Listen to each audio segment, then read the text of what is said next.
యాకోబు రాసిన పత్రిక 2వ అధ్యాయము 19వ వచనము నుండి 2వ అధ్యాయము 26వ వచనం వరకు దేవుడు ఒక్కడే అని నీవు నమ్ముచున్నావు. అలాగు నమ్ముట మంచిదే. దయ్యములను నమ్మి వణుకుచున్నవి. వ్యర్థుడా క్రియలు లేని విశ్వాసము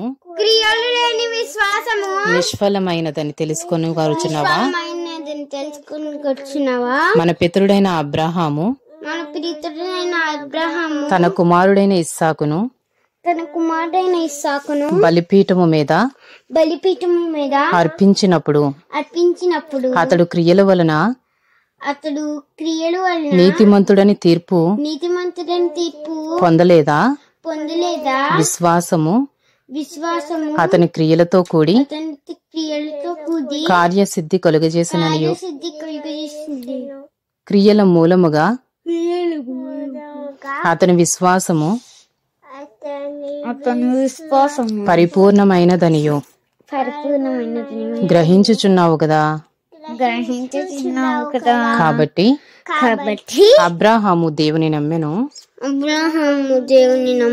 అది అతనికి నీతిగా ఎంచబడెను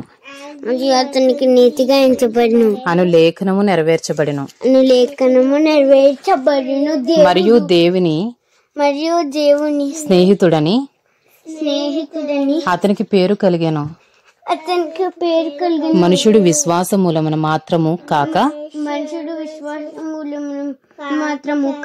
క్రియల మూలమునను నీతిమంతుడని ఎంచబడునని మీరు దీని వలన గ్రహించితిరి. అటువలనే రాహాబను వేశ్య కూడా దూతలను చేర్చుకొని వేరొక మార్గమున వారిని వెలుపలికి పంపివేసినప్పుడు క్రియల మూలముగా నీతిమంతురాలని ఎంచబడను కదా. ప్రాణము లేని శరీరమేలాగో మృతమో అలాగే క్రియలు లేని విశ్వాసమును మృతము. James chapter 2 19 to 26. You believe that God is one.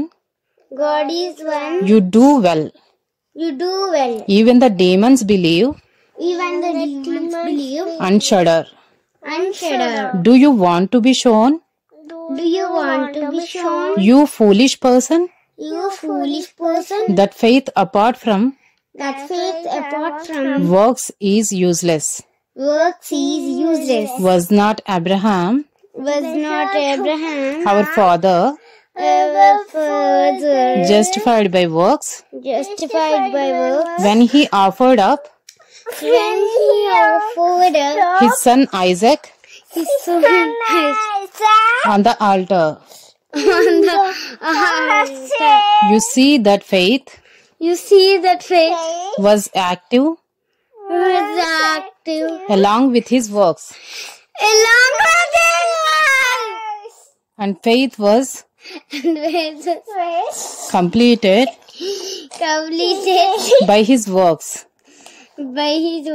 and the scripture was fulfilled that says, Abraham believed God, and it was counted to him as righteousness,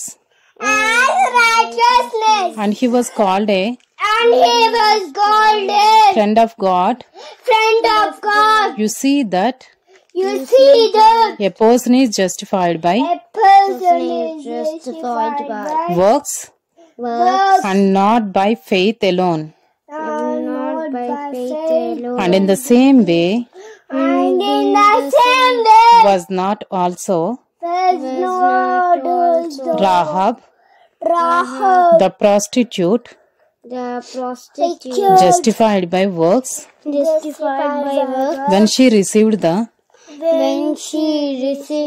messengers. And sent them out. By another way. For as the body. Apart from the spirit is dead. Apart from the city is dead. So also. Faith apart from works. Faith apart from works is dead. Is dead.